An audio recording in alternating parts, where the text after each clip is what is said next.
Hi, thanks for tuning in. With spring upon us, we wanted to go over a few tips for our tennis athletes. With high school tennis firing up in Kansas and Missouri, and athletes of all ages, we see a common occurrence of shoulder injuries within tennis players.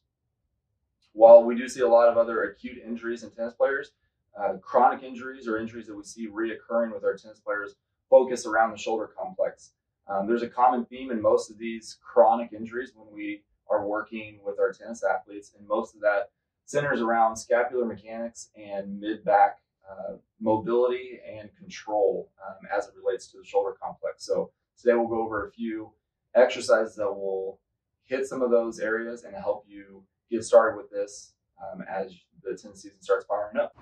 To begin our shoulder injury prevention care, emphasizing scapular control and thoracic mobility, we have to start with some soft tissue work, right? Foam rolling our thoracic is simple enough. Lean back on your foam roller, give yourself a nice big hug, pull those shoulder blades as far apart as you can.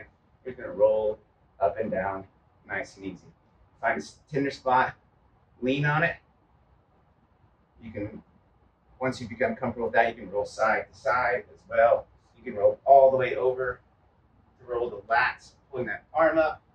We're just trying to get those joints moving and warmed up. 60 seconds to 2 minutes max, just to get some blood flow in there and loosen those muscles and joints up. Now that we've loosened up our thoracic spine, got our joints moving with some soft tissue work, we're going to move on to an exercise to reinforce that range of motion which created. We like to keep it simple around here. One of our favorites for thoracic mobility is mat, cat, old horse, or cat cow. We're going to get our shoulders stacked over our elbows and hands, our hips stacked over our knees, pushing through your hands. You're going to press your spine towards the ceiling. Under control, you're going to press your chest down towards the floor or table in this instance, emphasizing that control. Holding each position for at least a second, going through 10 reps or no more than a minute, whichever way you prefer to count it. So we've done some soft tissue work to get our thoracic spine and shoulders moving. We've reinforced that range of motion with our mad cat old horse mobility drill. Now we're going to strengthen that new range of motion that we just created. Bands are simple and easy tools to use. We're big fans of bands around here. Say that 10 times fast. In the case of bands, most companies tend to start with the lightest color being the lightest resistance, and then working their way up. As the color gets darker, the resistance gets heavier.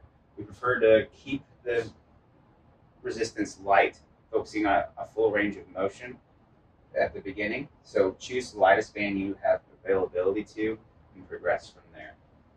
For our banded exercise, we're going to start with a simple pull apart, starting with your hands about shoulder width apart.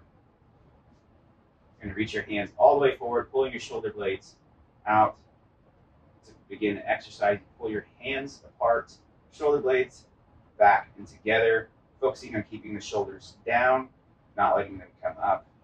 Shoulders down, together, and reaching forward again. Starting simple with sets of 10 and progressing from there to tolerance. Okay, so we just went over obviously a very basic shoulder strengthening protocol. There's a lot that can be progressed within that simplified protocol. A good place to start for our tennis athletes too is to make sure that you're working with a trained tennis professional to make sure those mechanics are strong. Tennis being a complex sport, we want to make sure that we're doing everything we can from that perspective. The shoulder is also a complex joint, so if you have persistent shoulder pain, it is also good to establish a good diagnosis of exactly what's going on. Not all shoulder injuries are created equal, so you want to make sure you have a good diagnosis so a care plan can be tailored to exactly what you have going on.